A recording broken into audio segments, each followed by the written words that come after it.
അതിന്റെ 5-ാമത് വചനം. ക്രിസ്തുയേശുവിലുള്ള ഭാവം തന്നെ നിങ്ങളിലും ഉണ്ടായിരിക്കട്ടെ.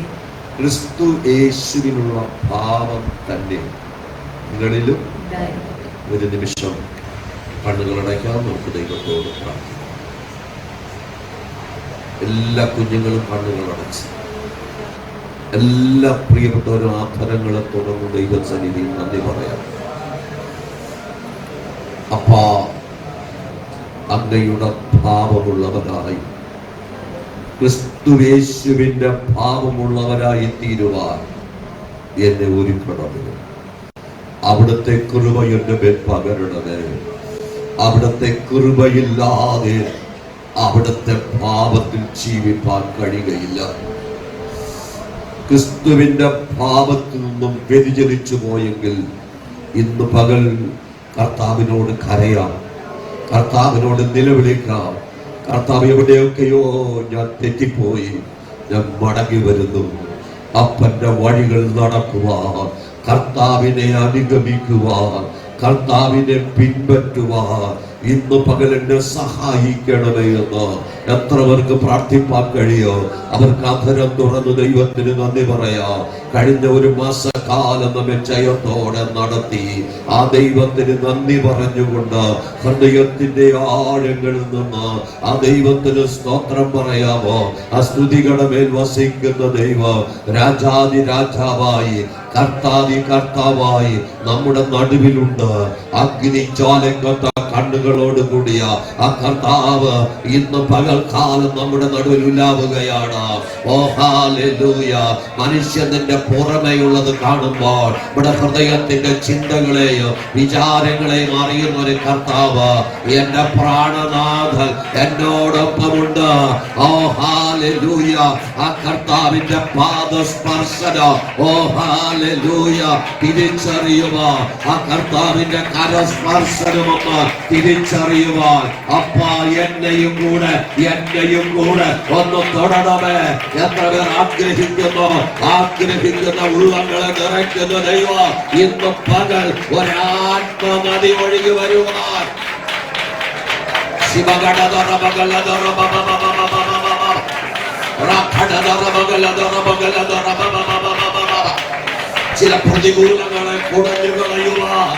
ചില പ്രതികൂലങ്ങളെ കുടഞ്ഞു കളയുവാൻ, ചില രോഗത്തിന്റെ ബന്ധനങ്ങളെ അഴിച്ചു മാറ്റുവാൻ, ചില പൈശാചിക സ്വാധീനങ്ങളെ അഴിച്ചു മാറ്റുവാൻ, ദൈവത്തിന്റെ പദ്ധതി വെളിപ്പെട്ടു വരുവാൻ, പാരമ്പര്യമായി പിന്തുടരുന്ന ചില പ്രതിസന്ധികളെ ഇന്ന് പകൽക്കാലം യേശുവിന്റെ നാമത്തിൽ അഴിയപ്പെടുവന്ന ഒരു പകൽക്കാലമായിരിക്കാൻ അപ്പനോട് ചേർന്ന് നടക്കുവാൻ, ക്രിസ്തുവേശുവിനോട് ചേർന്ന് നടക്കുക, ക്രിസ്തുവിന്റെ ഭാവമുള്ളവരായി മാറുക.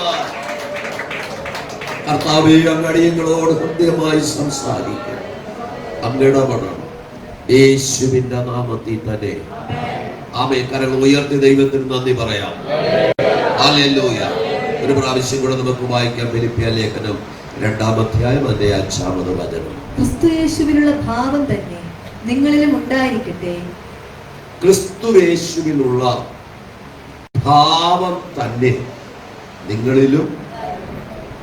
നമുക്ക് അനുകരിക്കാൻ കഴിയുന്ന ഒരു മാതൃക യേശു ക്രിസ്തുവാണ്. മനുഷ്യരെ അനുഗമിച്ച ഒരു കൂട്ടർ തളർന്നു പോയപ്പോ തമിഴ്നാട്ടിൽ സിനിമാ നടന്മാരെ അനുഗമിച്ചവർ അവർ മരിക്കുമ്പോൾ 100 കണക്കിന് ആളുകളാണ് അവരോടൊപ്പം മരിക്കുന്നത്. മനുഷ്യനെ അനുഗമിക്കുന്നവരെല്ലാം അവർ നഷ്ടപ്പെട്ടു പോകുമ്പോൾ, അവർ അകന്നു പോകുമ്പോൾ അവർ തളരുന്നു. അനേകർ മാതാപിതാക്കൾ ആശ്രയം വെച്ചിരിക്കുന്നവരുണ്ട്. എൻ്റെ അപ്പൻ, എൻ്റെ അമ്മ എന്നെ കരുതിക്കൊള്ളും, അങ്ങനെയുള്ളവരും തളർന്നു പോകും. ചിലർ ആഗ്രഹിക്കുന്നത് എനിക്കൊരു മോനുണ്ട് അല്ലെങ്കിൽ എനിക്കൊരു മോളുണ്ട്, എന്നെ അവസാനം വരെ നോക്കിക്കൊള്ളും. ഒരല്പ സ്നേഹം കുറഞ്ഞാൽ അവർ തളർന്നു പോകും.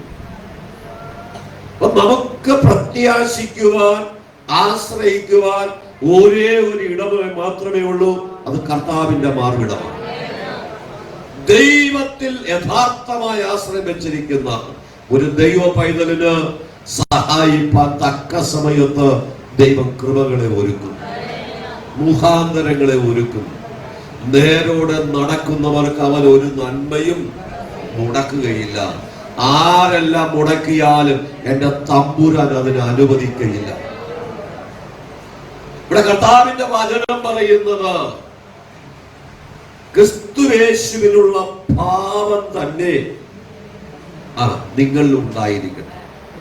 എന്താണ് ക്രിസ്തുവിന്റെ ഭാവം? എന്താണ് കർത്താവിനോടൊപ്പം 10,000 കൂടുന്നത്? യേശു കർത്താവിന്റെ കാലഘട്ടത്തിൽ മൈക്രോഫോണോ ഫ്ലെക്സോ വാൾ പോസ്റ്റോ വാട്സപ്പോ സംവിധാനങ്ങളൊന്നുമില്ല. പക്ഷേ ഒരു മരുഭൂമിയിൽ 3 ദിവസം കഴിഞ്ഞപ്പോ 5000 പുരുഷന്മാരും സ്ത്രീകളും വരുന്ന ഒരു വലിയ കൂട്ടം യേശുവിനോടൊപ്പം ഉണ്ടായിരുന്നു. ഇന്ന് പകൽ അത് ഇന്നത്തെ സംവിധാനങ്ങളെല്ലാം വിശാലമായിരിക്കുമ്പോൾ അത്രയും പേരെ കൂട്ടാൻ അത് കഴിയാതിരിക്കുന്ന സാഹചര്യത്തിൽ ഇന്നും കർത്താവിന്റെ സന്നിധിയിൽ ആളിന് കുറവില്ല. കർത്താവിനെ അന്വേഷിക്കുന്ന ബുദ്ധിമാനുണ്ടോ എന്ന് കാണാൻ കർത്താവ് സ്വർഗത്തിൽ നിന്ന് മനുഷ്യപുത്രന്മാരെ നോക്കിക്കൊണ്ടിരിക്കുക. എപ്പോഴാണ് എന്റെ മകൾ തിരിഞ്ഞു വരുന്നത്, എപ്പോഴാണ് എന്റെ മകൻ തിരിഞ്ഞു വരുന്നതെന്ന് പ്രതീക്ഷയോടെ കാത്തിരിക്കുന്ന ഒരു കർത്താവ്. കർത്താവ് ഭൂരിപക്ഷത്തെ നോക്കുന്നില്ല. വേദപുസ്തകം പഠിക്കുമ്പോൾ ലൂക്കോസ് വിശേഷം 15 കർത്താവ് പറയുന്ന ഒരു ഉപമയിൽ 100 ആട് ഒരു മനുഷ്യനുണ്ടായിരുന്നു.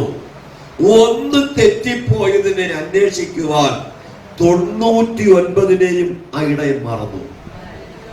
ഭൂരിപക്ഷത്തിന്റെ കൂടത്തിലല്ല കർത്താവ് നിൽക്കുന്നത്. പിന്നെയോ ദൈവത്തിലേക്ക് മടങ്ങി വരുവാൻ ആഗ്രഹിക്കുന്നവരുടെ കൂട്ടത്തിലാണ്. മനസ്സുകൊണ്ട് ഹൃദയം കൊണ്ട് ദൈവത്തിലേക്ക് അടുക്കുവാൻ ആഗ്രഹിക്കുന്ന ഒരു ദൈവമായതിനെ വിടുവിപ്പാൻ എന്റെ ദൈവം സർവശക്തനാണ്. കനാൻ ദേശം ഒറ്റുനോക്കുവാൻ 12 ഗോത്ര തലവന്മാരെ അയച്ചു. 10 പേരും ദൈവത്തിനും മോശയ്ക്കും എതിരായി നിന്നു, ജനത്തെ ഇളക്കി വിട്ടു. പക്ഷെ 2 പേര് മാത്രമേ ആ ദൈവഭക്തനോട് ചേർന്ന് നിന്നുള്ളൂ, യോശുവയും കാലേബും. ദൈവത്തിന്റെ ഇഷ്ടം ചെയ്യുന്നവരോട് കൂടെയാണ് കർത്താവ് ഉണ്ടായിരിക്കുന്നത്. നാം കർത്താവിന്റെ അതേ ഭാവമുള്ളവരായി മാറിയാൽ കർത്താവ് നമ്മോടൊപ്പം ഉണ്ടായിരിക്കും.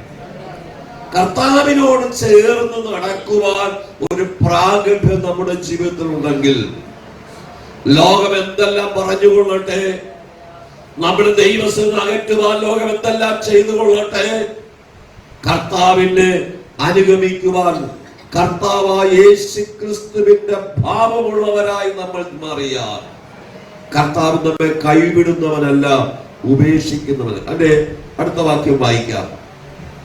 അവൻ ദൈവരൂപത്തിലിരിക്കെ ദൈവത്തോടുള്ള സമത്വം മുറുകെ പിടിച്ചു കൊള്ളണം എന്ന് വിചാരിക്കാതെ ദാസരൂപം എടുത്ത്. കർത്താവിന്റെ ഭാവം ഒന്ന്, ദൈവം തനിക്ക് നൽകിയ പദവിയെല്ലാം ഉപേക്ഷിച്ച് ആ ദൈവത്തോട് കൂടെ ഇരിക്കുവാനുള്ള പദവി ഉപേക്ഷിച്ച് അവൻ ദാസരൂപമെടുത്തു, ദാസനായി മാറി. അല്ലെ, ഇന്ന് സമൂഹത്തിൽ കാണുന്ന ഏറ്റവും വലിയ ദോഷം എന്താ? കസേരകൾക്ക് വേണ്ടിയിട്ടാണ് അടിപിടി, പദവിക്ക് വേണ്ടിയാണ് അടിപിടി. ആത്മീയ ഗോളത്തിലും കുറവല്ല. പക്ഷെ എന്റെ കർത്താവ് പിതാവിനോട് കൂടെ ഇരിക്കുവാനുള്ള പദവി ഉണ്ടായിട്ടും അതെല്ലാം മാറ്റിവെച്ച് ദാസരൂപമെടുത്തു. അടുത്ത ഭാഗം. മനുഷ്യ സാദൃശ്യത്തിലായി തന്നെത്താൻ ഒഴിച്ച് ആ ദൈവ മഹത്വം, ആ മഹത്വത്തോടെ ഭൂമിയിൽ ഇറങ്ങി വന്നാൽ മനുഷ്യൻ കത്തിപ്പോകും. ഒരിക്കൽ മോശ ദൈവത്തോട് പറഞ്ഞു, ദൈവമേ, എനിക്ക് നിന്നെ ഒന്ന് കാണണം. ദൈവം പറഞ്ഞു, എന്റെ മുഖം കണ്ടവരാരും പിന്നെ ജീവിച്ചിരുന്നിട്ടില്ല. അതുകൊണ്ട് നിന്റെ ആഗ്രഹത്തെ ഞാൻ സാധിപ്പിക്കാം. ഞാൻ കടന്നു പോകുമ്പോൾ നീ ആ പാറയുടെ പിളർപ്പിൽ നിൽക്കണം. എന്റെ കൈ കൊണ്ട് ഞാൻ നിന്നെ മറയ്ക്കാം. ഞാൻ കടന്നുപോയ ശേഷം എന്റെ പിൻഭാഗം നീ. ഒരു ഭക്തന്റെ ആഗ്രഹത്തെ ദൈവം നിരസിക്കുന്നില്ല. പക്ഷെ ദൈവത്തിന്റെ മുഖം കണ്ടവരെല്ലാം കത്തിപ്പോകും. നമ്മുടെ ദൈവം ദഹിപ്പിക്കുന്ന അഗ്നി എന്ന വേദപുസ്തകം പഠിപ്പിക്കുന്നത്. അതുകൊണ്ട് ആ ദൈവം തനിക്ക് നൽകിയ മഹത്വത്തോടെ ഇറങ്ങി വന്നാൽ മനുഷ്യരൊക്കെ കരിഞ്ഞു പോകും. അതുകൊണ്ട് കർത്താവ് പിതാവ് നൽകിയ മഹത്വത്തെ അവിടെ മാറ്റി വച്ചിട്ട് അത് ദാസരൂപമെടുത്ത്, പിന്നെയോ വേഷത്തിൽ മനുഷ്യനായി. കണ്ടാൽ മനുഷ്യനെന്ന് തോന്നും. എന്റെ കർത്താവ് പൂർണ്ണ ദൈവവും പൂർണ്ണ മനുഷ്യനുമാണ്. ഹല്ലേലൂയ. കർത്താവ് വെല്ലുവിളിയോടെ ചോദിച്ചൊരു ചോദ്യമുണ്ട്. എന്റെ പാപത്തെ കുറിച്ച് ആർക്ക് എന്നെ ബോധം വരുത്താം? ഞാൻ ചെയ്ത പാപം എന്താണെന്ന് ആർക്കും തെളിയിക്കാൻ പറ്റുമോ? അന്നത്തെ ഭരണാധികാരിയായ പീലാത്തോസ് പോലും പറഞ്ഞു, ഞാൻ ഇവരിലൊരു കുറ്റവും കാണുന്നില്ല. പിന്നെ എന്തിനാ ക്രൂശിക്കാൻ വിട്ടത്? അത് യഹൂദന്മാരുടെ പ്രീതി സമ്പാദിക്കുക. നമുക്കെതിരെ ഒരാൾ എഴുന്നേറ്റിരിക്കുന്നുവെങ്കിൽ ആരുടെയൊക്കെയോ പ്രീതി സമ്പാദിക്കാനാണ്. മനുഷ്യന്റെ പ്രീതിക്കായി മറ്റു മനുഷ്യരെ തേജോവധം ചെയ്യുന്ന ലോകത്തിലാണ് നമ്മൾ ജീവിക്കുന്നത്. എന്റെ കർത്താവ് ദൈവത്തോടുള്ള സമത്വം മുറുകെ പിടിച്ചുകൊള്ളാതെ ദാസരൂപമെടുത്ത് വേഷത്തിൽ മനുഷ്യനായി. അടുത്ത ഭാഗം, തന്നെത്താൻ താഴ്ത്തി മരണത്തോളം, ക്രൂശിലെ മരണത്തോളം തന്നെ, ക്രൂശിലെ മരണത്തോളം തന്നെ താഴ്ത്തുവാൻ. പിതാവായ ദൈവത്തോട് കൂടെയായിരുന്ന എന്റെ കർത്താവ് സകലതും വെടിഞ്ഞ് ക്രൂശ് മരണം വരെ തന്നെത്താൻ താഴ്ത്തി. നമുക്ക് ദൈവത്തിൽ നിന്ന് താഴാൻ കഴിയുമോ? ദൈവത്തിൽ നിന്ന് വിധേയപ്പെടാൻ കഴിയുമോ? നമ്മുടെ പല സാഹചര്യങ്ങൾ നമ്മെ താഴാൻ അനുവദിക്കാതിരിക്കുമ്പോ, ഒരിഞ്ച് താണു കൊടുക്കുവാൻ നമുക്ക് മനസ്സില്ലാതിരിക്കുമ്പോ, ക്രിസ്തുവിന്റെ ഭാവം എന്താണ്? ആ കർത്താവ് തന്നെത്താൻ താഴ്ത്തി ക്രൂശ് വരെയും അനുസരണമുള്ളവനായി തീർന്നു. ഇന്ന് പകൽക്കാലം ക്രിസ്തുവിന്റെ ഭാവമുള്ളവരായി നമ്മൾ മാറുവാൻ ചിലത് ഉപേക്ഷിച്ചേ മതിയാവൂ, ചിലത് വെടിഞ്ഞേ മതിയാവൂ. മനഃപൂർവമായി ഉപേക്ഷിച്ചെങ്കിലേ ക്രിസ്തുവിന്റെ ഭാവമുള്ളവരായി നമുക്ക് ജീവിപ്പാൻ കഴിയുള്ളൂ. ഫിലിപ്പിയ ലേഖനം അതാണ് നമ്മെ പഠിപ്പിക്കുന്നത്. യിരെമ്യാ പ്രവാചകന്റെ പുസ്തകം 11-ാം അധ്യായം 19-ാം വാക്യം വായിക്കുമ്പോൾ, യേശു കർത്താവ് ജനിക്കുന്ന നൂറ്റാണ്ടുകൾക്ക് മുമ്പ് പ്രവാചകന്മാർ പ്രവചിച്ചു പറഞ്ഞൊരു വാഗ്ദത്തമുണ്ട്. വായിക്കാം. ഞാനോ അറുപ്പാൻ കൊണ്ടുപോകുന്ന മെരുക്കമുള്ള കുഞ്ഞാട് പോലെ ആയിരുന്നു. അറുപ്പാൻ കൊണ്ടുപോകുന്ന മെരുക്കമുള്ള ഇണങ്ങിയ കുഞ്ഞാട് പോലെ ആയിരുന്നു. പൊക്കണെ അറുക്കാൻ കൊണ്ടുപോകുന്ന കുഞ്ഞാടിനെ പോലെ ദൈവമഹത്വം മാറ്റിവെച്ച ഭൂമിയിലേക്ക് ഇറങ്ങി വന്ന കർത്താവ്. നമ്മളൊക്കെ കുഞ്ഞാടാണോ? ഒന്ന് പ്രതികരിച്ചു നോക്കണം. നമ്മളെ കുഞ്ഞാടാണോ അകത്ത് ഗർജിക്കുന്ന സിംഹമാണോ എന്ന്. അപ്പൊ നമ്മെ ശോധന ചെയ്യുവാൻ പല പ്രതിസന്ധികളിലൂടെ കടന്നു പോകുമ്പോൾ കർത്താവിന്റെ വചനം പറയുന്ന യേശുവിനെ കുറിച്ച് മുന്നമേ വെളിപ്പെടുത്തിയിരിക്കുന്ന അറുപ്പാൻ കൊണ്ടുപോകുന്ന കുഞ്ഞാടിന്, അറുക്കാൻ കൊണ്ടുപോകുന്ന കുഞ്ഞാടിന് പ്രതികരിക്കാനായിട്ട് വകയില്ല. അറവുശാലയിലേക്ക് കൊണ്ടുപോകുന്ന ആടുകളെ ഇങ്ങനെ കുറ്റിയിൽ കെട്ടുമ്പോൾ ഈ ആടുകൾ നോക്കി നിൽക്കും മുമ്പേ ആദ്യം നിൽക്കുന്ന ആടിന്റെ കഴുത്തറക്കുന്നത്. അല്പം കഴിയുമ്പോൾ തന്റെയും കഴുത്തിൽ കത്തി വെക്കുമെന്ന് ആ കത്തിയെ നോക്കി നിൽക്കുന്ന കുഞ്ഞാടിന് ഓടി രക്ഷപ്പെടാൻ കഴിയില്ല. അതിനെ കുറ്റിയിൽ കെട്ടിയിട്ടിരിക്കുക. തന്നെ സ്വയമായി ആ കത്തിയിലേക്ക് താൻ ഏൽപ്പിക്കപ്പെടുകയാണ് ചെയ്യുന്നത്. ഒരു ദൈവ പൈതൽ ലോകം നമുക്കെതിരായി പ്രയാസങ്ങളും പ്രതിസന്ധികളും ഉണ്ടാക്കുമ്പോൾ നമ്മൾ അവിടെ വിനയപ്പെടുവാൻ, ക്രിസ്തുവിന്റെ ഭാവമുള്ളവരായി തീരുവാൻ ഇടയായി. അപ്പോസ്തലരുടെ പുസ്തകം 8-ാം അധ്യായം അതിന്റെ 32-ാമത് വാക്യം വായിക്കുമ്പോൾ സ്തെഫാനോസിന്റെ പ്രസംഗം നമുക്ക് കാണാനായിട്ട് കഴിയും. തിരുവെഴുത്തിൽ അവൻ വായിച്ച ഭാഗമായിട്ട് പത്രോസ് അറുക്കുവാനുള്ള ആടിനെ പോലെ അവനെ കൊണ്ടുപോയി. അവിടെ ഫിലിപ്പോസ് ഷണ്ണന്റെ അടുക്കലേക്ക് ചെല്ലുമ്പോൾ ഷണ്ണൻ വായിക്കുന്ന വേദഭാഗമാണ് 8-ാം അധ്യായം. ആ ഷണ്ണൻ വായിക്കുന്നത് എന്താ? ഒന്നുകൂടെ വായിക്കാം. അറുക്കുവാനുള്ള ആടിനെ പോലെ അവനെ കൊണ്ടുപോയി രോമം കത്രിക്കുന്നവന്റെ മുമ്പാകെ മിണ്ടാതിരിക്കുന്ന കുഞ്ഞാടിനെ പോലെ അവൻ വായ് തുറക്കാതിരുന്നു. ഷണ്ണൻ ഈ വചനം വായിച്ചിട്ട് ഫിലിപ്പോസ് ചോദിക്കുകയാണ്, നീ വായിക്കുന്നത് ഗ്രഹിക്കുന്നുവോ? അവൻ 40 വർഷത്തോളമായി വായിക്കുന്നു, പക്ഷേ അത് ഗ്രഹിക്കുന്നില്ല. ആ ഫിലിപ്പോസിനോട് ഷണ്ണൻ പറയുകയാണ്, ഒരുവൻ പൊരുൾ തിരിച്ചു തരാഞ്ഞാൽ എങ്ങനെ ഗ്രഹിക്കും? നമ്മൾ എന്തെങ്കിലും കേട്ടാന്ന് ചോദിച്ചാൽ എല്ലാം കേട്ടു. എല്ലാം കഴിയുമ്പോൾ എന്താണ് പറഞ്ഞത് ചോദിച്ചാൽ നമുക്കൊന്നും പറയാൻ കഴിയുന്നില്ല. ഹൃദയത്തിനകത്ത് ഒന്നിനും സ്ഥാനമില്ല. പറവകൾ കൊണ്ടുപോകുന്നു.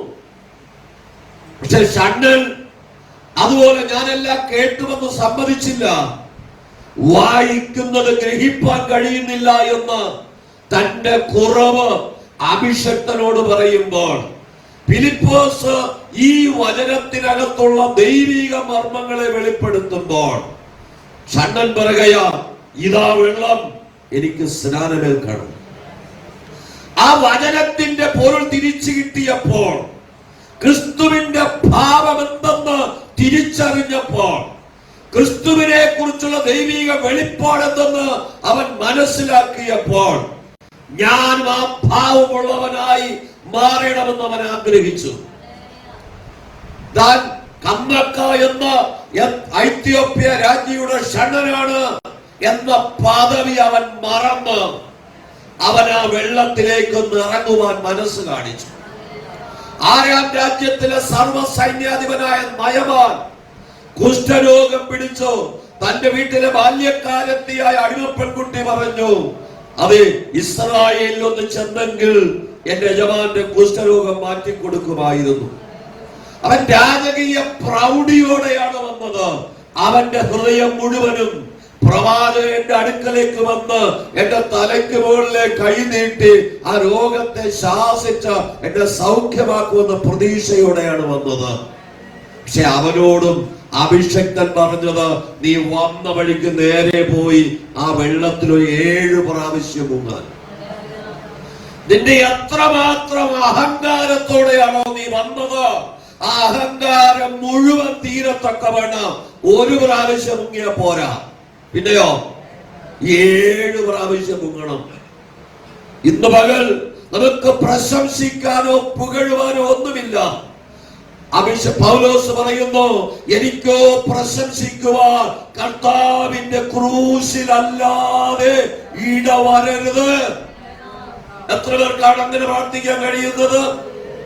എന്റെ വാക്ചാതുര്യം കാണിക്കുവാനോ എന്റെ കഴിവുകളെ പ്രകടിപ്പിക്കുവാനോ അല്ല, അപ്പാ അങ്ങയെ മാത്രം ഉയർത്തുവാൻ. ഇവിടെ കർത്താവിന്റെ ഭാവം എന്താണെന്ന് ആ ഷണ്ണൻ തിരിച്ചറിഞ്ഞപ്പോൾ അവന്റെ രാജകീയ പ്രൗഢി അവൻ മറന്നു. ഒരു മണിക്കൂറോളം നമ്മുടെ മുമ്പിലുണ്ട്. നമുക്ക് ഇന്നലകൾ അനുഭവിച്ചത് മറക്കാൻ കഴിയുമോ? നമ്മുടെ കുടുംബത്തിന്റെ സ്ഥിതികളെ മറക്കാൻ കഴിയുമോ? നമ്മൾ അനുഭവിച്ച നിന്ദയും പരിഹാസവും മറക്കാൻ കഴിയുമോ?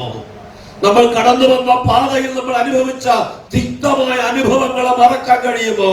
ഇന്ന് പകൽ ക്രിസ്തുവിന്റെ ഭാവമുള്ളവരായി നമ്മൾ മാറിയാൽ നമ്മെ നടത്തുവാൻ കർത്താവ് ശക്തനാണ്.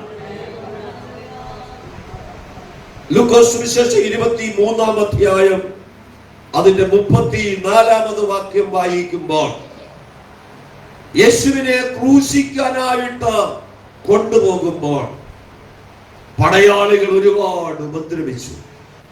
തലേദിവസം രാത്രിയില് ചാട്ടവാർ കൊണ്ട് അടിച്ച പടയാളികൾ കർത്താവിന്റെ ശരീരത്തിലെ രോമങ്ങളെ പറിച്ചെടുത്ത പടയാളികൾ കർത്താവിന്റെ മുഖത്തെ കെട്ടിയിട്ട് കർത്താവിന്റെ പ്രവചനത്തെ തുച്ഛീകരിക്കത്തക്കവണ്ണം കർത്താവിനോട് സംസാരിച്ച ആളുകൾ, കർത്താവിനെ കാറി തുപ്പിയവർ, കർത്താവിന്റെ കൈകാലുകളിൽ ഒരു കരുണയുമില്ലാതെ കാലിനും പാടി തറയ്ക്കപ്പെട്ടവരെ നോക്കി യേശുവിന് പറയാൻ ഒരു ദൂതുണ്ട്. വായിക്കാം. എന്നാൽ യേശു, പിതാവേ, ഇവർ ചെയ്യുന്നത് ഇന്നതെന്ന് അറിയായക കൊണ്ട് ഇവരോട് ക്ഷമിക്കണമേ എന്ന് പറഞ്ഞു. ഇന്ന് പകൽ ആർക്കൊക്കെ മനഃപൂർവ്വം ക്ഷമിക്കാൻ കഴിയുന്നു അവർക്ക് ക്രിസ്തുവിന്റെ ഭാവമുള്ളവരായി നടക്കാൻ കഴിയും. ഹല്ലേലൂയ.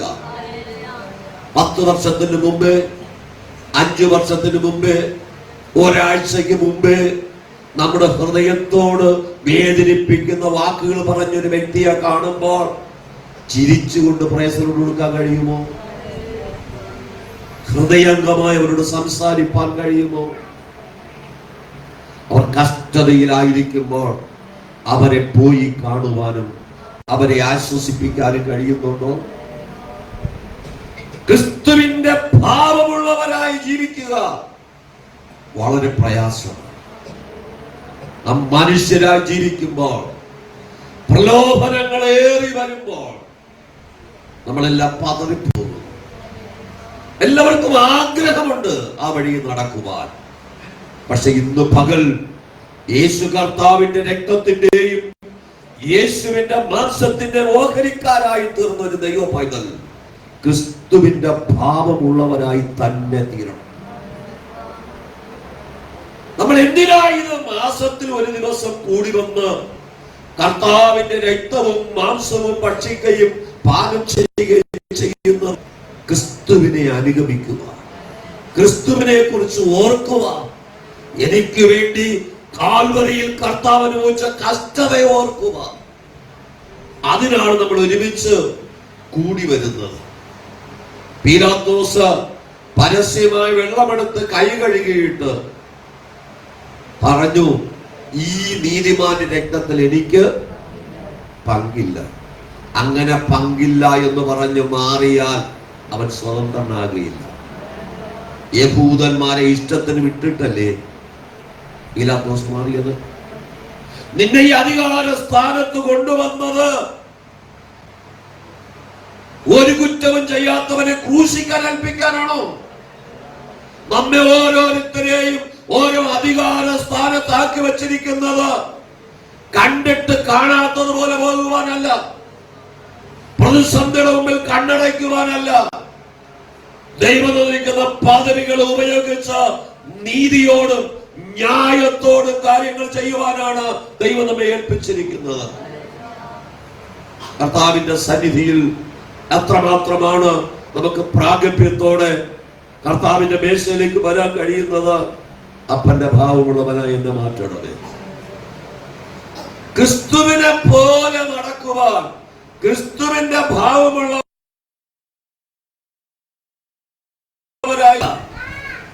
പിന്നെയോ അതിൽ ദൈവത്തിന്റെ കൃപ വേണം. ആ കൃപ പ്രാപിച്ചെങ്കിലേ ദൈവത്തിന്റെ ആ കർത്താവിനെ അനുഗമിക്കാൻ നമുക്ക് കഴിയുകയുള്ളൂ.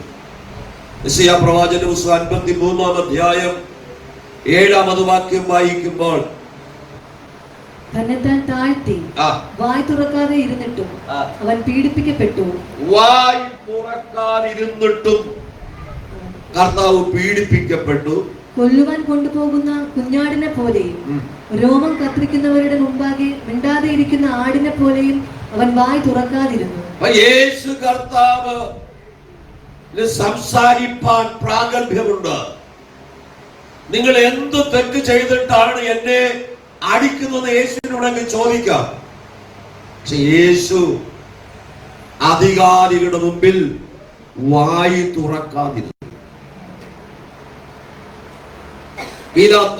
മഹാപുരോഹിതന്മാർ ചോദിച്ചു, നിന്നെ വിട്ടയക്കുവാനും ക്രൂശിപ്പാനും ഞങ്ങൾക്ക് അധികാരം ഉണ്ട്. കർത്താവ് പറയുന്നു, എന്റെ മേൽ ഉയരത്തിൽ നിന്ന് അധികാരം കിട്ടിയില്ലെങ്കിൽ എന്നൊന്നും ചെയ്യാൻ കഴിയില്ല. ഒരു ദൈവ പൈതലിനെ ഉയരത്തിൽ നിന്ന് അധികാരം ലഭിക്കാതെ, അനുവാദം ലഭിക്കാതെ നിന്നെ തൊടാൻ കഴിയില്ല. അതാണ് നമ്മുടെ ബലം. നമ്മുടെ ബലം എന്താ? യഹോവയുടെ ജീവന്റെ ബലം. നമ്മൾ അഹങ്കരിക്കാനല്ല. പ്രതിസന്ധികളിൽ പതറിപ്പോകാതെ നിൽക്കുവാൻ യേശുവിനെ ബലപ്പെടുത്തിയത് അവിടെ വച്ചല്ല, മരുഭൂമിയിൽ കർത്താവ് പ്രാർത്ഥിച്ചു കഴിയുമ്പോൾ, പിതാവേ എന്റെ ഇഷ്ടമല്ല നിന്റെ ഇഷ്ടം പോലെ ആകട്ടെ എന്ന് പ്രാർത്ഥിച്ചു കഴിഞ്ഞപ്പോൾ കർത്താവിനെ ശക്തിപ്പെടുത്തുവാൻ ഒരു ദൂതൻ ഇറങ്ങി വന്നു. കർത്താവ് ഇപ്പോ ഒറ്റയ്ക്കല്ല, ദൂതൻ കൂടെയുണ്ട്. എന്നെ കേൾക്കുന്ന ദൈവമക്കളെ, ദൈവത്തിന്റെ സന്നിധിയിൽ പ്രാർത്ഥിക്കുന്ന ദൈവപൈതലിനെതിരെ ആ കർത്താവ് കൂടെ ഉണ്ടെങ്കിൽ പിന്നെ എന്തിനാ യേശുവിനെ ക്രൂശിച്ചു എന്ന് ചോദിക്കാൻ സാധ്യതയുണ്ട്. പക്ഷേ കർത്താവ് പറയുന്നത് ഇത് പ്രവചനത്തിന്റെ നിവർത്തി. അതുകൊണ്ടാണ് ഏൽപ്പിക്കപ്പെട്ടത്.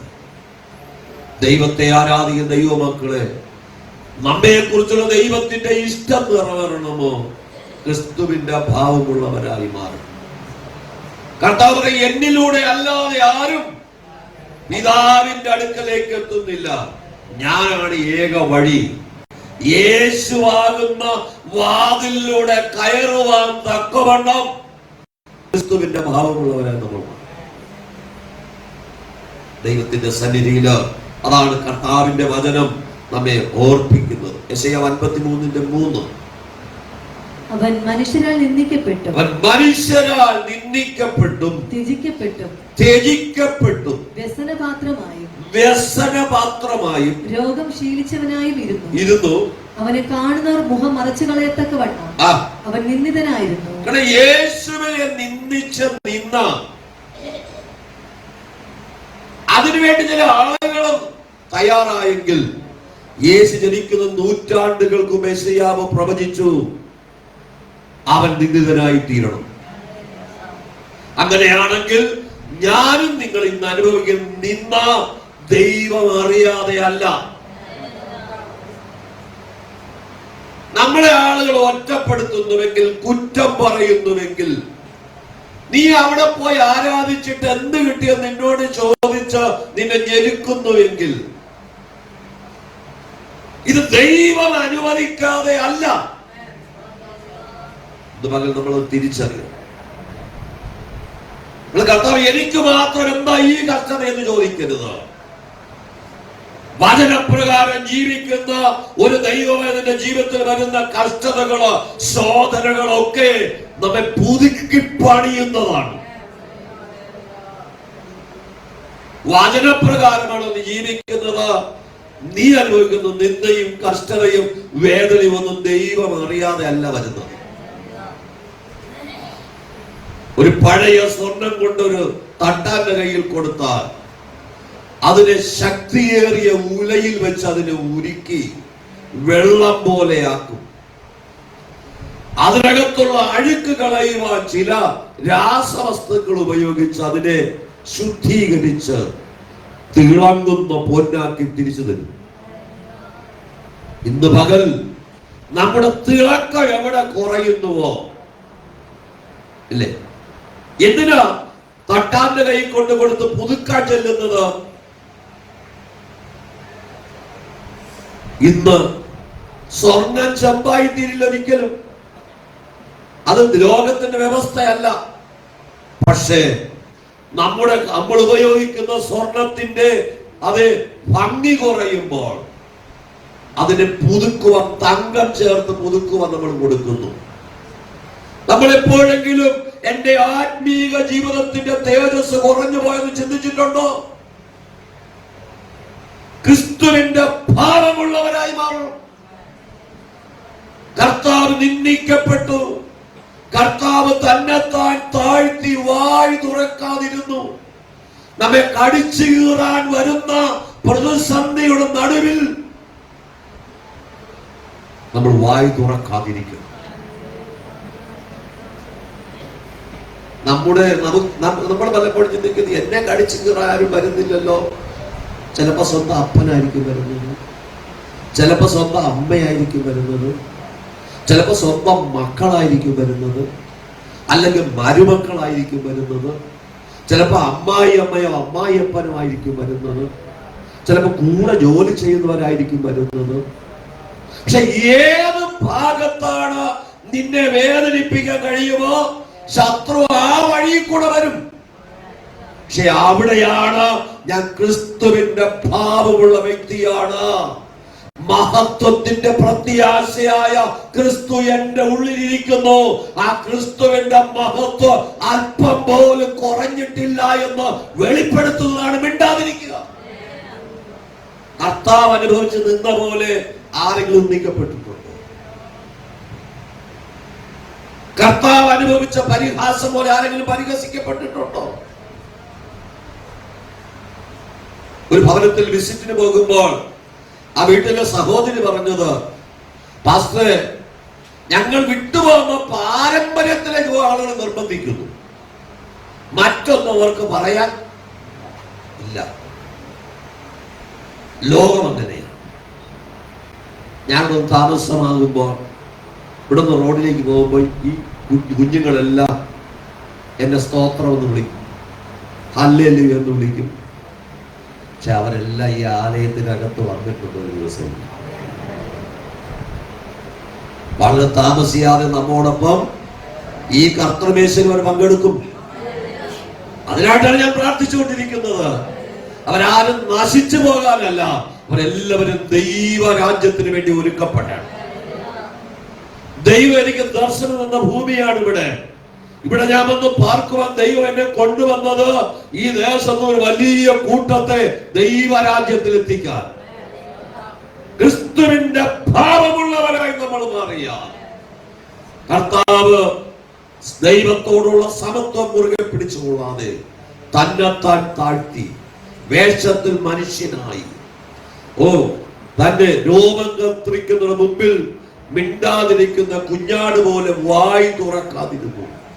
മനുഷ്യരാൽ നിന്ദിക്കപ്പെട്ടു. അതെ, മനുഷ്യരൊക്കെ കണ്ടാൽ മുഖം മറച്ച് കളയത്തക്കവണ്ണം കർത്താവ് അതിൽ നിന്ദിതനായി.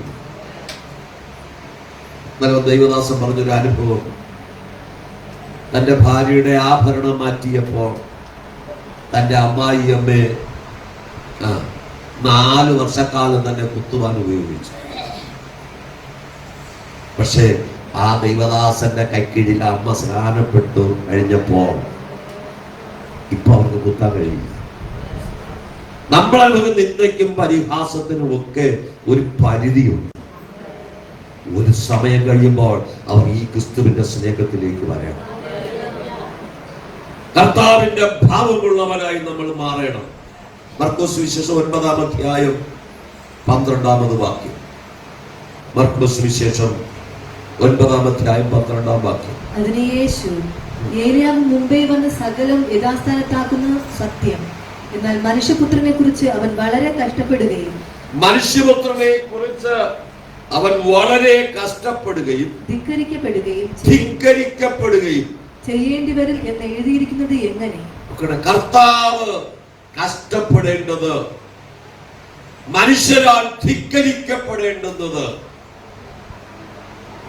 ഇവരുടെ ആരുടെയും കുഴപ്പമല്ല, അതിന്റെ കർത്താവിനെ കുറിച്ചുള്ള വാഗ്ദത്വമാണ്.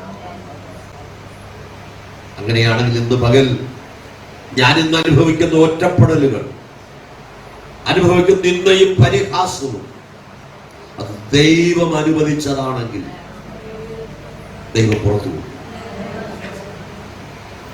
നമ്മൾ തെറ്റ് ചെയ്ത ശേഷം അടി കിട്ടിയാൽ ദൈവം കൂട്ടുനിൽക്കില്ല. ഞാൻ പറയാറുണ്ട്, ഒരു അടി കിട്ടാവളത്തിന്റെ ഞാൻ ചെയ്തിട്ട് 1000 അടി കിട്ടിയാലും കർത്താവ് തിരിഞ്ഞു നോക്കില്ല. 1 രൂപ മോഷ്ടിച്ചാലും കള്ളനാണ്, 1 കോടി രൂപ മോഷ്ടിച്ചാലും കള്ളനാണ്. വേറൊരു പേരില്ല അതിന്. നീ ചെറിയ പാപം ചെയ്താലും എല്ലാ ദിവസവും പാപം ചെയ്താൽ നീ പറയാ ക്രിസ്തുവിന്റെ ഭാവമുള്ളവരായി നമ്മൾ മാറണം. ഇന്നലകളിലുള്ളതിനെ ഓർത്ത് നമ്മൾ കുറ്റബോധത്തിൽ ജീവിക്കേണ്ടുന്നവരല്ല. ഒരു ക്രിസ്തുവിനായ പുതിയ സൃഷ്ടി, പഴയത് മുഴുവൻ കഴിഞ്ഞു പോയി. അവന്റെ പാപത്തെ കർത്താവ് ആ കടലിന്റെ പുറംകടലിൽ എറിഞ്ഞു കളയുമെന്ന്. അതുകൊണ്ട് കർത്താവിന്റെ അടുക്കൽ വന്ന ഒരു സ്ത്രീയോട് കർത്താവ് പറഞ്ഞു, നിന്നെ ആരും കുറ്റം വിധിച്ചില്ലേ? ഇല്ല, ഞാൻ നിന്നെ കുറ്റം, പക്ഷെ ഇനി അധികം തിന്മയായത് ഭവിക്കാതിരിക്കാൻ നീ മരണകരമായ കുറ്റം ചെയ്ത വ്യക്തിയാണ്, പക്ഷേ ഇനി നീ പാപം ചെയ്യരുത്. കർത്താവ് കഷ്ടപ്പെടേണ്ടത്, ധിക്കരിക്കപ്പെടേണ്ടത് ദൈവത്തിന്റെ വാഗ്ദത്വമാണെന്ന് യേശു തന്റെ ശിഷ്യന്മാരെ പഠിപ്പിക്കുക. 2 കൊരിന്ത്യർ ലേഖനം 8-ാം അധ്യായം 9-ാമത് വാക്യം. 2 കൊരിന്ത്യർ ലേഖനം 8-ാം അധ്യായം 9-ാം വാക്യം. യേശുക്രിസ്തു സമ്പന്നനായിരുന്നിട്ടും അവന്റെ ദാരിദ്ര്യത്താൽ നിങ്ങൾ സമ്പന്നരാകേണ്ടതിന് ഞാൻ നിമിത്തം ദരിദ്രനായി തീർന്ന കൃപ നിങ്ങൾ അറിയുന്നുവല്ലോ. ഞാൻ സമ്പന്നനാകേണ്ടതിന് സമ്പന്നനായ ദൈവം എനിക്ക് വേണ്ടി ദരിദ്രനായി തീർന്നു. മറ്റൊരാളിന്റെ ഉയർച്ചയ്ക്ക് വേണ്ടി നമ്മൾ അല്പം കഷ്ടം സഹിക്കേണ്ടി വന്നാലും നമ്മൾ ഭാരപ്പെടും. മറ്റൊരാളിനെ ക്രിസ്തുവിന്റെ സ്നേഹത്തിലേക്ക് കൊണ്ടുവരുവാൻ നമ്മൾ അല്പം ചെലവിടേണ്ടി വന്നാലും ഭാരപ്പെടും. എങ്ങനെയെങ്കിലും ദൈവകൃപയിൽ വർദ്ധിച്ചു വരണം. ആ ഒരു ആത്മഭാരം നമ്മുടെ ജീവിതത്തിൽ ഉണ്ടാകണം. നമ്മൾ അനുഗ്രഹിക്കപ്പെടുക മാത്രമല്ല, മറ്റുള്ളവരും ഈ അനുഗ്രഹത്തിലേക്ക് വരും. നമ്മൾ അറിഞ്ഞ സത്യത്തെ കാണുന്നവരോടും കേൾക്കുന്നവരോടും ഒക്കെ പറയാൻ കഴിയും. ഹല്ലേലൂയ. തിമോത്തി ഇൻസ്റ്റിറ്റ്യൂട്ടിന്റെ ഉദ്ഘാടനത്തിൽ വന്ന ദൈവദാസൻ പറഞ്ഞൊരു അനുഭവം എന്നെ വല്ലാതെ ചിന്തിപ്പിച്ചു. അദ്ദേഹം ഒരു ഓട്ടോ ഡ്രൈവറാണ്. അദ്ദേഹം ആ 2 വർഷത്തെ ക്ലാസ്സിൽ പങ്കെടുത്ത ശേഷം അദ്ദേഹം ട്രാക്ട് അടിച്ച് തന്റെ ഓട്ടോറിക്ഷയിൽ വരും. അവയ്ക്ക് വച്ചിട്ടുണ്ട്. ആ ഓട്ടോറിക്ഷയിൽ കയറുമ്പോൾ തന്നെ ഒരെണ്ണം എടുത്ത് കൈ കൊടുക്കും, ആര് കയറിയാൽ. എന്നിട്ട് അദ്ദേഹത്തെ സ്നേഹിച്ച യേശുവിനെ കുറിച്ച് അദ്ദേഹം അവരോട് പങ്കിടും. 1 വർഷമായപ്പോൾ 3 പേർ രക്ഷിക്കപ്പെട്ട് സ്നാനപ്പെട്ടു.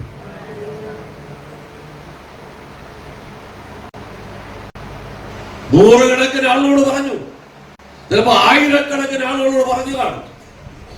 പലരും മാനസാന്തരപ്പെട്ടു, പലരും രക്ഷിക്കപ്പെട്ടു. പക്ഷെ 3 പേർ സ്നാനപ്പെട്ട ദൈവസഭയോട് ചേർന്നു. അവിടെ പ്രവൃത്തിയുടെ പ്രയത്നം വ്യർത്ഥമല്ല. നമ്മളെ വ്യത്യസ്തമായ സാഹചര്യങ്ങളിലാക്കിയിരിക്കുമ്പോൾ സമൂഹത്തിൽ മനം തകർന്നിരിക്കുന്ന അനേകരുണ്ട്. തങ്ങളുടെ വേദനകളെ പങ്കിടാൻ ആരുമില്ലാതെ ഭാരപ്പെടുന്നവരുണ്ട്. ദൈവമക്കൾക്കുള്ള ഏറ്റവും വലിയ പദവി നമുക്ക് തുറന്നു പറയാൻ കഴിയുന്നൊരു ദൈവമുണ്ടെന്ന്. അവർക്ക് അതുമില്ല. പാസ്റ്റർമാരോട് പറയേണ്ടത് മാത്രമേ പാസ്റ്റർമാരോട് പറയാവൂ. കൂടെയുള്ള വിശ്വാസികളോട് പറയാനുള്ളത് മാത്രമേ അവരോട്. നമ്മൾ സൂക്ഷിക്കേണ്ടുന്ന രഹസ്യം നമ്മൾ സൂക്ഷിക്കണം. ഒന്നും മറയ്ക്കാതെ പറയാൻ കഴിയുന്ന ഒരു യജമാനൻ നമുക്കുണ്ട്, അതാണ് കർത്താവ്. നമുക്ക് തുല്യമായി കഷ്ടം സഹിച്ചത്, നിന്ദ സഹിച്ചത്, വേദനകൾ സഹിച്ചത്, രോഗം ശീലിച്ചത്. ഞാൻ രോഗിയാണോ? അപ്പാ, എന്റെ രോഗത്തെ നീ അറിയുന്നല്ലോ. അങ്ങനെ പറയാൻ സ്വാതന്ത്ര്യമുള്ള ഒരപ്പൻ നമുക്കുണ്ട്. അതാണ് നമ്മുടെ ബലം, നമ്മുടെ പ്രത്യാശ. അതാണ് ഇവിടെ വന്ന് വിജയഭാസോട് നിങ്ങളുടെ വിഷയങ്ങളെ പറയുന്നതിനേക്കാൾ പറഞ്ഞാൽ പ്രാർത്ഥിക്കും, പക്ഷേ അപ്പനോട് നേരിട്ട് പറയുക. അങ്ങനെ ഒരു പ്രാഗൽഭ്യം നമ്മുടെ ജീവിതത്തിൽ ഉണ്ടെങ്കിൽ നമ്മുടെ മുഖം പാടാൻ ദൈവം അനുവദിക്കും. ഹല്ലേലൂയ. നമ്മളൊരു കുറ്റം ആരോപിച്ച് പോലീസ് സ്റ്റേഷനിൽ വിളിച്ചെന്ന് വിചാരിക്കും, ആരെയും വിളിക്കാതിരിക്കട്ടെ. അവിടെ ചെന്ന് എസ് ഐയെ കണ്ട് ഉള്ള സത്യം യഥാർത്ഥമായിട്ട് അദ്ദേഹത്തോട് പറഞ്ഞാൽ ആ മനുഷ്യൻ നീതിയോടെ പ്രവർത്തിക്കുന്ന ആളാണെങ്കിൽ പിന്നെ നമ്മൾ അവിടെ പോകാൻ സമ്മതിക്കില്ല. നമ്മൾ അവിടെ ചെന്ന് അവിടെ പിന്നെ നമ്മളെ ബുദ്ധിമുട്ടിക്കുന്ന ആളിനെ കൂടെ നമ്മൾ ബുദ്ധിമുട്ടിക്കാൻ സമ്മതിക്കില്ല. അവരൊക്കെ മനഃശാസ്ത്രമൊക്കെ പഠിച്ചവരാണ് ഇരിക്കുന്നത്, സാധാരണക്കാരല്ല, ശക്തമായ ട്രെയിൻ ലഭിച്ചവരാണ്. ഒരു വ്യക്തിയെ കാണുമ്പോൾ തന്നെ അറിയാം ആ വ്യക്തിയെ കുറിച്ച്. ഇതെല്ലാം മനസ്സിലാക്കിയ ആളുകളാണ് നമ്മളോട് ചെന്ന് കയറി നിന്റെ ഹൃദയം വിശ്വസ്തയോടെ ആ കാര്യങ്ങൾ പറഞ്ഞാൽ, നീ തെറ്റ് ചെയ്തിട്ടുണ്ടെങ്കിൽ തുറന്ന് ആ വ്യക്തിയോട് പറഞ്ഞാൽ, കൈക്കൂലി വാങ്ങാത്ത ഒരു ഓഫീസർ ആണെങ്കിൽ നീതിയായത് ചെയ്യും. ഈ ലോകത്തിലെ ഓഫീസർമാർ പറയുന്നതിനേക്കാൾ സ്വാതന്ത്ര്യത്തോടെ യേശുവോട് പറയാൻ കഴിയണം. യേശുവേ, ഞാനിന്ന് അനുഭവിക്കുന്ന വേദന അങ്ങ് അനുഭവിക്കുന്ന ഒരു ഭാഗമാണ്, എങ്കിലും എനിക്ക് വഹിപ്പാൻ കഴിയുന്നില്ല, നീ എന്റെ സഹോദരമാണ്. ദൈവത്തെ ആരാധിക്കുന്ന ദൈവമക്കളെ, നമ്മുടെ ജീവിതത്തിൽ എന്താണ് ബുദ്ധിമുട്ട് മുമ്പിലേക്ക് പോകുവാനുള്ളത്? തടസ്സങ്ങളെ മാറ്റുവാൻ ദൈവം വിശ്വസ്തൻ. ഒരിക്കലൊരു സഹോദരി വിവാഹം കഴിച്ചു കൊടുത്ത് ചില വർഷങ്ങളായി. ഒരു ദിവസം എനിക്ക് ഏറ്റവും വേണ്ടതൊക്കെ ഒരു സഹോദരി എന്നെ സാറേ എന്നാണ് വിളിക്കുന്നത്, പണ്ട് വിളിച്ച ശീലത്തിൽ. സാറേ, എന്റെ ഭർത്താവ് ജോലി കഴിഞ്ഞു വന്നാൽ എന്റെ അമ്മായിയമ്മ 1 മണി വരെ കാര്യം പറയും.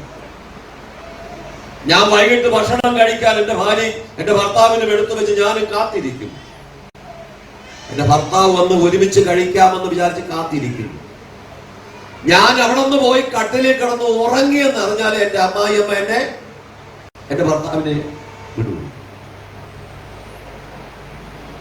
9 or 10 മണിക്ക് വരുന്ന ഈ മോനെ 1 മണി വരെ സംസാരിക്കുക. അമ്മയ്ക്ക് എന്താ ഉള്ളത്?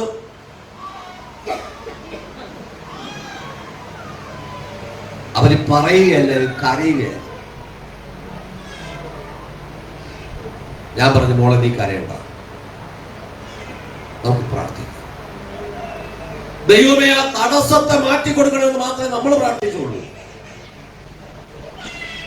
വലിയ ദിവസം ആ തടസ്സം നിന്നില്ല. ഒരു ദിവസം എന്നെ ഫോൺ ചെയ്ത് പറഞ്ഞു, പാസ്റ്ററെ, ഇത്ര സമയത്താണ് അടക്കം, പാസ്റ്റർ വരുമോ? ഞാൻ വരും. നിന്റെ ജീവിതം മുന്നോട്ട് പോകണമോ മറ്റുള്ളവർക്ക് ഇടർച്ചലായിത്തീരുന്നു? നമ്മൾ ആരെയും കൊല്ലാൻ പ്രാർത്ഥിക്കുന്നില്ല, പ്രാർത്ഥിക്കും ദൈവം എന്നൊരു തടസ്സമായി. ഇനി അപ്പം നിന്നാലും അമ്മ നിന്നാലും അമ്മായിയമ്മ നിന്നാലും അമ്മായിയപ്പൻ നിന്നാലും അയൽക്കാർ നിന്നാലും ദൈവം ചോദിക്കും, നീ ക്രിസ്തുവിന്റെ ഭാവമുള്ളവരായി തീർന്നാൽ, കർത്താവിനെ അനുഗമിക്കുവാൻ തയ്യാറായാൽ. ഇന്ന് പകൽ ഒരു മനുഷ്യനെതിരായി സംസാരിക്കേണ്ട, ഒരു വ്യക്തിയുടെ നാശത്തിന് വേണ്ടി പ്രാർത്ഥിക്കേണ്ട. നിന്റെ നന്മയ്ക്ക് തടസ്സമായി നിൽക്കുന്ന തടസ്സത്തെ മാറ്റുമെന്ന് മാത്രം പ്രാർത്ഥിച്ചാൽ മതി. എന്താണ് തടസ്സം? ദൈവം അത് മാറ്റും. എന്റെ ഭർത്താക്കന്മാർക്ക് വേണ്ടിയൊക്കെ മാനസാന്തരത്തിൽ പ്രാർത്ഥിക്കുന്നവരോട് അവർ എന്നോട് പറയാറുണ്ട്, ഞാൻ അവിടെ വീട്ടിൽ പോയി പ്രാർത്ഥിച്ചാൽ ഞാൻ പ്രാർത്ഥിക്കുമ്പോഴും കർത്താവേ, ദോഷങ്ങളൊന്നും കൂടാതെ അവരെ മടക്കും. അല്ലെങ്കിൽ ഈ സഹോദരി ദൈവത്തെ അറിഞ്ഞത് കൊണ്ട് നാട്ടുകാർ പറയും, നീ ദൈവത്തെ അറിയിക്കൊണ്ടല്ലോ നിന്റെ ഭർത്താവ് ഇങ്ങനെ സംഭവിച്ചത്. ആ മനുഷ്യന്റെ മറുതലിപ്പാണെന്ന് ആരെങ്കിലും അറിയുമോ? ആളുടെ മുമ്പിൽ എല്ലാം നല്ലവരാ, പക്ഷെ വീട്ടിനകത്ത് ആ മനുഷ്യൻ സ്വസ്ഥത കൊടുക്കുന്നില്ല. ദൈവത്തെ ആരാധിച്ചതിന്റെ പേരിൽ നമ്മൾ മാനസാന്തരപ്പെടണം. ക്രിസ്തുവിന്റെ ഭാവമുള്ളവരായി മാറണം. യേശു തന്നെ താൻ താഴ്ത്തി ക്രൂശ് വരെ അനുസരണമുള്ളവനായിരുന്നു. രോമം കത്രിക്കയുടെ മുമ്പിൽ കുഞ്ഞാട് പോലെ മിണ്ടാതിരുന്നു. മനുഷ്യരാൽ നിന്ദിക്കപ്പെട്ടു. കാണുന്നവർ മുഖം മറച്ചു കളയത്തക്കവണ്ണം അവൻ നിന്ദിതനായിരുന്നു. മനുഷ്യരാൽ കഷ്ടപ്പെടുകയും ധിക്കരിക്കുകയും ചെയ്യപ്പെട്ടു. ഞാൻ സമ്പന്നനാകുവാൻ കർത്താവ് ദരിദ്രനായി തീർന്നു. മത്തായി 20:28 കർത്താവ് ഞാൻ മറ്റുള്ളവരെ ശുശ്രൂഷിപ്പാനും എന്റെ ജീവനെ മറുവിലയായി കൊടുപ്പാനും അത്രേ. ക്രിസ്തുവിന്റെ ഭാവം ഒരുവനെ യേശുവിങ്കലേക്ക് കൊണ്ടുവരുവാൻ, ദൈവരാജ്യത്തിലേക്ക് നേടുവാൻ നമ്മുടെ ജീവനെ പോലും കൊടുക്കണമെന്ന കർത്താവ് ആഗ്രഹം. എന്റെ പപ്പ പറയാറുണ്ട്, താൻ ചത്ത് മീൻ പിടിച്ചിട്ട് ഒരു കാര്യവും. മീൻ പിടിക്കാനായിട്ട് ആർത്തിയോടെ പോയി മീൻ പിടിക്കാൻ പോണ വഴിക്ക് ഈ പോണ മനുഷ്യൻ മരിച്ചാൽ അവൻ പിടിച്ച മീനോട് എന്തോ പ്രയോജനം? ലോകം അങ്ങനെയാണ് ചിന്തിക്കുന്നത്. പക്ഷെ യേശു കർത്താവ് പറയുന്നത്, ഞാൻ എന്റെ ജീവനെ മറുവിലായി കൊടുത്തെങ്കിലും അനേകരെ ദൈവരാജ്യത്തിലൂടെ നേടുക. നമ്മൾ ക്രിസ്തുവിന്റെ ഭാവമുണ്ടോ? കർത്താവിന്റെ മേശയിലേക്ക് വരുമ്പോ നമുക്ക് ആ ഭാവമുള്ളവരായി ജീവിക്കാൻ കഴിയുമോ? എന്തുകൊണ്ട് കർത്താവെ എന്ന് ചോദിക്കുന്നത് നിർത്തി കിട്ടും. കർത്താവെ, ഞാൻ അപ്പന്റെ ഭാവമുള്ളവനായി തീരുവാൻ. ഇബ്രാഹിം 12:2 പറയുന്നു, അപമാനം അലക്ഷ്യമാക്കി അവൻ ക്രൂശിനെ സഹിച്ചു. മനഃപൂർവ്വം സഹിച്ചതാ. എന്തിനാ? ഒരു കൂട്ടത്തെ ദൈവത്തിന് വേണ്ടി നേടുക. സകല മാനവരാശിയുടെയും പാപങ്ങളെ വഹിച്ചുകൊണ്ട്. മത്തായി 5-ാം അധ്യായം 23-24 വാക്യങ്ങൾ വായിക്കുന്ന സമയത്തോടെ ഞാൻ പറഞ്ഞു വിടുന്നതാ. നീ യാഗം കഴിക്കുവാൻ യാഗപീഠത്തിലേക്ക് വരുമ്പോൾ വഴി വെച്ച് സഹോദരനോട് എന്തെങ്കിലും ഉണ്ടെന്ന് തോന്നിയാൽ യാഗവസ്തു യാഗപീഠത്തിന്റെ അടുക്കൽ വച്ചിട്ട് നീ പോയി സഹോദരനോട് നിരന്നു കൊള്ളണം. പിന്നെ വന്നു വേണം. അല്ലാത്ത യാഗം ദൈവം പ്രസാദിക്കുന്നില്ല.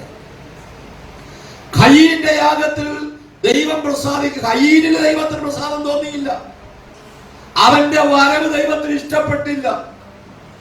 ഇന്ന് പകൽ ദൈവാലയത്തിലേക്ക് വന്ന വരവ്, നീ വെള്ള വസ്ത്രം ധരിച്ചിട്ടുണ്ടോ, പെർഫ്യൂം അടിച്ചിട്ടുണ്ടോ എന്നല്ല ദൈവം നോക്കുന്നത്. നിന്റെ ഹൃദയത്തിനകത്ത് എത്രമാത്രം വാഞ്ചയോടെയാണ് നീ വന്നത്. ഇത് ഞാൻ എനിക്ക് ദൈവസ്ഥ പ്രാപിക്കണം. ആ ഒരു വാഞ്ചയോടെ കടന്നു വന്നാൽ മനുഷ്യൻ പുറമേയുള്ളത് കാണുമ്പോൾ നമ്മുടെ ഹൃദയത്തിലെ ചിന്തകളെയും ഭാവങ്ങളെയും അറിയുന്നതാണ് എന്റെ അപ്പൻ. ക്രിസ്തുവിന്റെ ഭാവമുള്ളവരാണോ നമ്മൾ? ഫിലിപ്പിയർ 2:9-10 കൂടെ വായിക്കാം.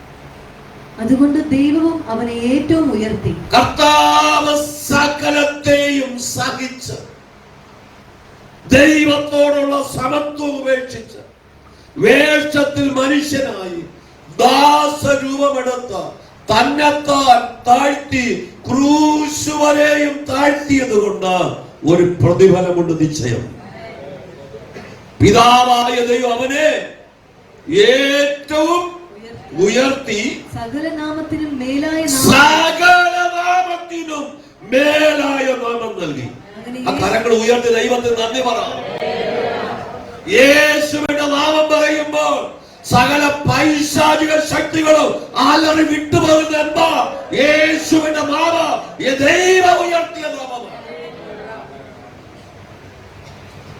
സകല നാമത്തിന് മേലായ നാമം നൽകി. അങ്ങനെ യേശുവിന്റെ നാമത്തിങ്കൽ സ്വർലോകരുടെയും ഭൂലോകരുടെയും അധോലോകരുടെയും സർവ്വ മുഴങ്കാലും അടങ്ങും. എല്ലാ നാവും യേശുക്രിസ്തു കർത്താവെന്ന പിതാവായ ദൈവത്തിന്റെ മഹത്വത്തിനായി ഏറ്റുപറയുകയും ചെയ്യും. ഹല്ലേലൂയ. നീ ചിലത് സഹിച്ച, നീ ചിലത് പൊറുത്ത, ചില സ്ഥലത്ത് മിണ്ടാതിരുന്ന, നീ അനുഭവിക്കുന്ന നിന്ദയും പരിഹാസവും കഷ്ടതയും ഒക്കെ എന്റെ അപ്പൻ കുറിച്ചു വയ്ക്കും. നിന്നെ ഉയർത്തുന്ന ഒരു ദിവസം. കർത്താവ് അത്രമാത്രം സഹിച്ചുവോ? സകല നാമത്തിനും മേലായ നാമം നൽകി. സ്വർഗത്തിലും ഭൂമിയിലും അധോലോകത്തിലുള്ള സകല മുഴങ്കാലും യേശുവിന്റെ നാമത്തിന് മടങ്ങും. ദേശത്ത് മാന്യനാക്കി തീർക്കുക, ദേശത്ത് ഉന്നതനാക്കി തീർക്കുക. വചനം പറയുന്നു, ഒരു അഭിഷക്തൻ ഒരു ദേശത്ത് വാർത്താൽ അഭിഷക്തം പറയണം, ദേശത്തേക്ക് നടക്കണമെന്ന്. അബ്രഹാം തന്റെ ഭാര്യയായ സാറയെ കുഴിച്ചിടുവാൻ മക്പേല ഗുഹ വിലക്ക് വാങ്ങാൻ പോകുമ്പോൾ ആ ദേശത്തിലെ മൂപ്പന്മാർ, പട്ടണത്തിലെ മൂപ്പന്മാർ എഴുന്നേറ്റിട്ട് അബ്രഹാമിനെ നമസ്കരിച്ചിട്ട് പറഞ്ഞു, നീ ഞങ്ങളുടെ മധ്യത്തിൽ ദൈവത്തിന്റെ പ്രഭുവാണ്, നിനക്ക് ഇഷ്ടമുള്ള ഞങ്ങൾ തരാം.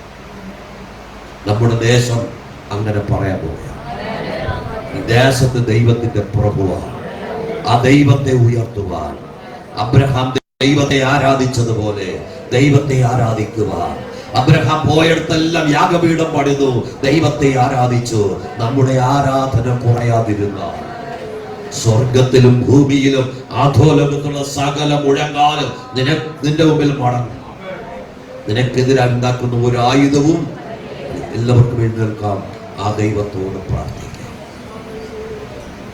ഒരു നിമിഷം ഹൃദയത്തിന്റെ ആഴങ്ങളിൽ നിന്നും ആ ദൈവത്തിന് നന്ദി പറയും. ദൈവമേ, ഇന്ന് പകൽക്കാലം എന്നെ കേൾപ്പിച്ച ദൈവവചനത്തിന് മുമ്പിൽ എന്നെ തന്നെ സമർപ്പിക്കും. ഞാൻ അനുഭവിക്കുന്ന ഒറ്റപ്പെടൽ, ഞാൻ അനുഭവിക്കുന്ന നിന്ദ, ഞാൻ അനുഭവിക്കുന്ന പരിഹാസം, ഞാൻ അനുഭവിക്കുന്ന വേദന, പലപ്പോഴും ഉറങ്ങാൻ കഴിയാതെ വേദന അനുഭവിക്കും. പലരുടെയും കുത്തുവാക്കുകൾ കേട്ടിട്ട് എന്റെ സ്വസ്ഥത നഷ്ടപ്പെടും. പലരും എന്നെ ഉപദ്രവിക്കും. മനുഷ്യർ മുഖം മറച്ചു കളയത്തക്കവണ്ണം കർത്താവ് നിന്ദിതനായതുപോലെ എനിക്ക് ആരോടൊരു വാക്ക് പറയാൻ കഴിയാതെ വണ്ണം എന്നെ മുഖമടച്ചാക്ഷേപിക്കുന്ന ഒരു കൂട്ടം. കർത്താവേ, ഞാൻ ഇതൊക്കെ സഹിക്കുമ്പോൾ അങ്ങ് എന്നെ ഉയർത്തണം. അവർ കാണുക ദൈവം എന്നെ മാനിക്കണം, ദൈവം എന്നെ മാനിക്കണം. ദൈവസന്നിധിയിൽ ഏൽപ്പിച്ചു കൊടുക്കാമോ? കർത്താവേ, അങ്ങ് അനുഭവിച്ച കഷ്ടത ക്രൂശ് കൊണ്ട് അവസാനിച്ചപ്പോൾ ലോകം മുഴുവൻ പറഞ്ഞു അവൻ അവസാനിച്ചുവെന്ന്. പരിശുദ്ധാത്മാവ് പറയുന്നു, ലോകം മുഴുവൻ ഒറ്റ വാക്കി പറഞ്ഞില്ലേ നിന്റെ ജീവിതത്തോടെ തീർന്നെന്ന്, നിന്റെ കുടുംബം ഇതുപോലെ തീർന്നെന്ന്, നിന്റെ തലമുറ ഇതോടെ തീർന്നെന്ന് പറഞ്ഞില്ലേ? അവിടെ നടുവിൽ നിന്നെ മാനിക്കുന്ന ഒരു ദൈവം ഇന്ന് വേനൽക്കാലം വന്നിട്ടുണ്ട്. അഗ്നി ജ്വാലക്കട്ട കണ്ണുള്ളവൻ നമ്മുടെ നടുവിൽ ഉലാവുകയാ. നസ്രിക്ക് മാറ്റം വരുത്തുമോ? നിനെക്കുറിച്ചുള്ള രേഖകളെ മാറ്റി എഴുതുമോ? നിനെക്കുറിച്ചുള്ള പ്രതീക്ഷകളെ മാറ്റുമോ?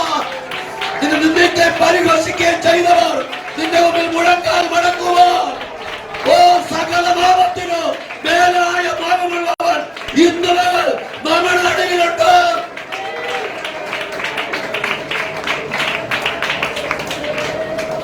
കർത്താവേ, അടിയങ്ങളോടൊക്കെ മനസ്സായി ഞങ്ങൾ നിന്ന് സഹിച്ചു മടുത്തിരിക്കുന്നു. പറയുന്ന വഴിയെ കാണുന്ന യൗവനക്കാരെന്നെ കളിയാക്കുന്നു. മുമ്പ് എന്നെ കണ്ടാൽ വായി പൂട്ടി നടക്കുന്നവർ, വഴിമാറിപ്പോകുന്നവർ ഇന്നെന്നെ പരിഹസിക്കുന്നു. ഞങ്ങൾ അതുപോലെ ആയി തീർന്നിരിക്കുന്നപ്പ. പലർക്കും ഞങ്ങളൊരു പഴഞ്ചൊല്ലായി മാറിക്കഴിഞ്ഞു. അപ്പാ, ഞങ്ങളെ കൈവിടരുതേ, ഞങ്ങളെ ഉപേക്ഷിക്കരുതേ. അപ്പന്റെ ഭാവമുള്ളവരായി ഞങ്ങൾക്ക് വേണ്ടി രക്തം നൽകിയ യേശു ക്രിസ്തുവിന്റെ ഭാവമുള്ളവരായി ജീവിപ്പാൻ കർത്താവ് ഞങ്ങൾക്ക് കൃപ, അവിടുത്തെ കൃപ യേശുവിന്റെ നാമത്തിൽ തന്നെ അവൻ കരങ്ങൾ ഉയർത്തി ദൈവത്തിന് നന്ദി. ശക്തിയോ